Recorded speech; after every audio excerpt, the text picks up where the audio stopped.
all the participants who are present in this auspicious occasion organized by ARDD, respected Honorable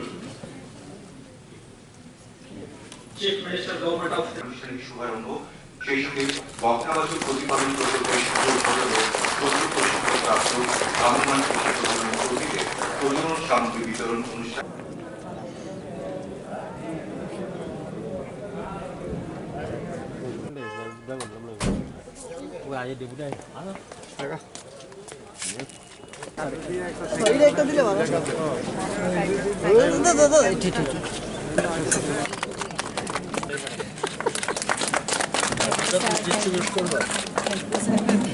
আমার ব্লকে পাইছি আর কি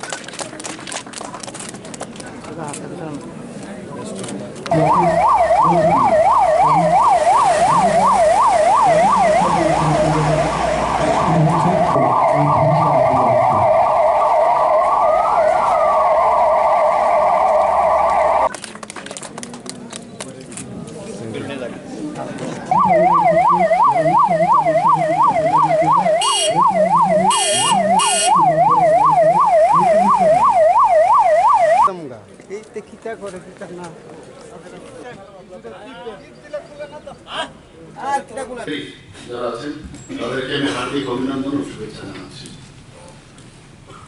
অত্যন্ত খুশির দিন আজকে যে এখানে মোবাইল ভেটেরিনারি অ্যাম্বুলেটরি ভ্যানসদের আজকে ইনোভেশন হচ্ছে। এতে করে আমাদের যেটা প্রধানমন্ত্রী নরেন্দ্র মোদীজি বারবার বলেন যে আমাদের আত্মনির্ভর ত্রিপুরা হতে হবে, আত্মনির্ভর ভারত হতে হবে। তো প্রাণী সম্পদকে কেন্দ্র করে ত্রিপুরাতে অলরেডি অনেক প্রকল্প, অনেক যোজনা কিন্তু নেওয়া হয়েছে। আমার সাথে এনিম্যাল হাজবেন্ডারি বহু পুরনো সম্পর্ক। যখন মেডিকেলে আমি অ্যাপ্লাই করি তখন ভেটেরিনারিতে আমি অ্যাপ্লাই করেছিলাম। সেখানে যখন ইন্টারভিউ হলো দেখা গেল আমি পেয়ে গেলাম। পাওয়ার পর আমি তো ওই তত্ত্ববাগানে কলকাতা ভেটেরিনারি কলেজে আমি যাবো করছি, এমন সময় খবর এলো যে আমার 4 দিনের নাকি বয়স বেশি, 18 বছরের উপরে। তো যাই হোক আমি অনেক চেষ্টা করলাম যে 4 দিনে কি হবে। আমার পরিবর্তে এখনো মনে আছে পুলক মজুমদার গেল, 4 দিনে আমি আটকে গেলাম, আমার ভেটেরিনারি ডাক্তারি করাটা হলো না। তো পরবর্তী সময়ে তো পেয়ে গেলাম মেডিকেলে। তো যদিও সে আর এখন নেই পৃথিবীতে। এর জন্য আমার বন্ধু বান্ধব বেশিরভাগই কিন্তু এনিম্যাল হাজবেন্ডারি, বিশেষ করে ভেটেরিনারি ডাক্তাররা বেশি ছিল। ওদের সাথে প্রায়শ গল্প গুজব হতো, তত্ত্বাবধানে আমি যেতাম। এবং এমনও হয়েছে তৎকালীন সময়ে টিকাকরণের সময় ওদের গাড়ি করে আমি গেছি বহু জায়গায়। তো কিভাবে টিকা দিতে হয়, কিভাবে মানে গ্রামে গঞ্জে হেল্প করা যায় যারা এই পশুপালনের সাথে যুক্ত, যারা বেনিফিশিয়ারি, তো সম্যক একটা ধারণা ছোটখাটো হলেও আছে। এখানে প্রধানমন্ত্রীজি যেভাবে এটার উপর গুরুত্ব দিচ্ছেন এবং আমাদের স্টেট গভর্নমেন্টও যেভাবে গুরুত্ব দিচ্ছেন, এবং এতে করে বহু লোক কিন্তু বেনিফিট পাচ্ছে এবং ত্রিপুরার জিডিপিও কিন্তু অনেক বেশি পাচ্ছে এর থেকে। এবং সত্যিকারের অর্থে এই সম্পদকে আমাদের আরো বেশি সামনের দিকে এগিয়ে নিয়ে যেতে হবে। আমাদের সরকার, আমাদের মাননীয় মন্ত্রী মহোদয় ডিপার্টমেন্টের উনিও সবসময় চেষ্টা করছেন, প্রায় আমার সাথে কথাবার্তা বলেন। তো আমরাও চাইছি যে এখানে এই যে ডিপার্টমেন্ট সেটা উন্নত মানের হোক এবং সারা ভারতবর্ষের মধ্যে যে বেস্ট যেসব ফেসিলিটিস এবং যেসব বিষয়গুলো ওখানে সাইন্টিফিক্যালি আছে সেগুলো ত্রিপুরাতেও যেন আমাদের হয়। আমাদের সেন্ট্রাল গভর্নমেন্ট বিভিন্ন প্রকল্পের মাধ্যমে বেনিফিশিয়ারিদের সেই সুযোগ সুবিধা দিচ্ছে। আমরা সত্যিকারের অর্থে বলতে পারি যে ত্রিপুরা সরকার কিন্তু মানুষকে আত্মনির্ভর করার জন্য, এবং মোদিজি মানি আমরা জানি যে ডেভেলপমেন্টের বিষয়, মোদিকে দেখলেই মনে হয় খালি ডেভেলপমেন্ট। তো সেই দিশায় আমাদের ত্রিপুরা সরকারও চলছে। শুধু আপনাদের এনিম্যাল হাজবেন্ডারি ডিপার্টমেন্ট না, সমস্ত আপনার হেলথ ডিপার্টমেন্ট বলুন, আমাদের স্পোর্টস ডিপার্টমেন্ট বলুন, এডুকেশন ডিপার্টমেন্ট বলুন, আমাদের প্রায়োরিটি সেক্টরের মধ্যে আরেকটা হচ্ছে এগ্রিকালচার, সেটারও আপনারা দেখুন সব জায়গায় আমরা কিন্তু মানুষের জন্য কাজ করে যাচ্ছি। এবং যেভাবে প্রধানমন্ত্রীজি 2-3 ঘন্টা ঘুমান, আপনারা সবাই জানেন। আমরাও কিন্তু সেই দিশায় এখন প্রায় 12টা 1-2 অবধি থাকতে হয় আমাদের। তো আপনাদের এখানে যারা যারা বেনিফিশিয়ারিরা আছেন, আমরা বলবো যে যে দিশায় আমরা কাজ করছি সরকারের সাথে আপনারা সহযোগিতা করবেন। এর মধ্যে আপনারা দেখেছেন আমরা প্রতি ঘরে সুশাসনের একটা অভিযান শুরু করেছিলাম 3 মাসে, যে 100% যে স্যাচুরেশন পয়েন্ট, মানুষের যে বেনিফিশিয়ারি যে বিষয়গুলো সেইগুলো যাতে 100% হয়।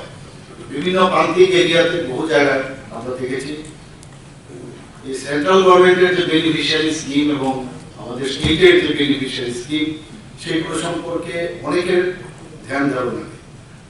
তো অনেক জায়গার মধ্যে 90%, 94%, কোনো জায়গায় আমরা 60% এরকম আমরা সাকসেস রেট এসেছিল। যেহেতু আমরা চাইছি যে 100% হোক, তো এই অভিযানের মাধ্যমে আমরা কিন্তু সেটা সাকসেস করতে পেরেছি। কারণ বিভিন্ন মেলা এবং অ্যাওয়ারনেস প্রোগ্রামে, বিশেষ করে আপনাদের ডিপার্টমেন্টে আমি তো দেখলাম বিভিন্ন জায়গায় আমি উদ্বোধন করেছি, যেভাবে বেনিফিশিয়ারিদের পিকারি থেকে আরম্ভ করে ভোটারি থেকে আরম্ভ করে বিভিন্ন যন্ত্রপাতি ইত্যাদি, ইনসেমিনেশন থেকে আরম্ভ করে যেসব আপনাদের এইগুলো কিন্তু দেওয়া হয়েছে এবং সত্যিই এটা প্রশংসার দাবি রাখে। এই ডিপার্টমেন্ট সবাই মিলে আধিকারিকরা এবং যারা আপনারা যুক্ত আছেন সবাই যেভাবে কাজ করছেন, এবং আগামী দিন আপনাদের যে সাবজেক্ট, সেই সাবজেক্ট ত্রিপুরার উন্নয়নের জন্য একটা বিশেষ গুরুত্ব আছে। এবং আমি নিশ্চিত যে আগামী দিন এখন যেমন কোথাও দেখা যায় যারা এই পশুপালন বা পাখি বা ইত্যাদি যেসব তাদেরকে নিয়ে রেয়ারিং করে, সেখানে মেইন হচ্ছে ওনাদের স্বাস্থ্যও দেখতে হবে। তো এই যে ভ্যান আজকে এখানে ইনোভেশন করছে, সেটা কল সেন্টার যদি কল করা হয়, সাথে সাথে ওই জায়গার মধ্যে দুর্গম এরিয়া হোক সেখানে ভ্যানগুলো পৌঁছে যাবে, সেখানে সমস্ত ওদের চিকিৎসা করা। আমরা মানুষ, আমরা ভাবি যে আমরা বাঁচলেই চলবে। আমরা তো যেহেতু পশুপালনের, তাদের স্বাস্থ্য যদি ভালো না থাকে তাহলে যাই যে ইনসেমিনেশন ইত্যাদি করেও কিন্তু লাভ হবে না। স্ত্রী গাভী বেশি করতে হবে, কিন্তু তাদের স্বাস্থ্যও আমার দেখতে হবে। তো এই যে আপনারা এই পরিকল্পনা নিয়েছেন, সত্যি এটা অদ্ভুত, খুব ভালো। এবং সাথে সাথে এই যে মোবাইল ভ্যানের মাধ্যমে এখানে পৌঁছবে, আমি নিশ্চিত যে আগামী দিনে আমাদের এই প্রাণী সম্পদগুলো বেঁচে থাকবে এবং এর মাধ্যমে আমাদের যে প্রোডাকশন যে আরো বেশি হবে, সেই প্রোডাকশনের মাত্রাও বাড়বে। এবং আমরা দেখেছি দুগ্ধ যে বিষয়টা, এখানে প্রচুর পরিমাণে আমাদের এখানে প্রোডাকশন হচ্ছে, যেগুলো আগে ছিল না, এবং তাকে ব্যবহার করে মিল্ককে দিয়ে আরো বিভিন্ন যেসব আরো প্রোডাক্ট বানাচ্ছে। তো সত্যি আমরা মানে যদি 70 দশকের চিন্তা করি, তো আকাশ আর পাতাল ডিফারেন্স এসে গেছে। সবাই ব্যস্ত আছে কিভাবে এই সম্পদকে কাজে লাগিয়ে সবার কাছে পৌঁছানো যায়। এবং চাকরি দিয়ে, শুধু আমি বারবার বলছি, আমাদের ভিশন ডকুমেন্টসে বলা হয়েছে শুধু চাকরি দিয়ে মানে শেষ করা যাবে না, সবসময় এটার একটা ঘাটতি থাকে। কিন্তু এইভাবে আমরা যদি কর্মসংস্থানের সুবিধা করতে পারি, এতে করে এই ডিপার্টমেন্টকে কাজে লাগিয়ে আমরা মানুষের কর্মসংস্থানের সুযোগ করতে পারবো, এবং হচ্ছে সেটাকে আরো বেশি মাত্রায় আপনাদের সহযোগিতা খুবই দরকার। তো আজকে এখানে যারা উপস্থিত আছেন, আপনারা এই অলরেডি আমাদের আজকে 4 তারিখ, তো ইংরেজি সুবর্ণবর্ষের আমি আপনাদের শুভেচ্ছা জানাচ্ছি। এবং আপনারা আজকে এখানে সংকল্প নেওয়া উচিত যে আগামী দিন এক ত্রিপুরা শ্রেষ্ঠ ত্রিপুরা বানাবে। সবাইকে অসংখ্য ধন্যবাদ। All the participants who are present in this auspicious occasion, organized by ARDD, respected Honorable Chief Minister, Government of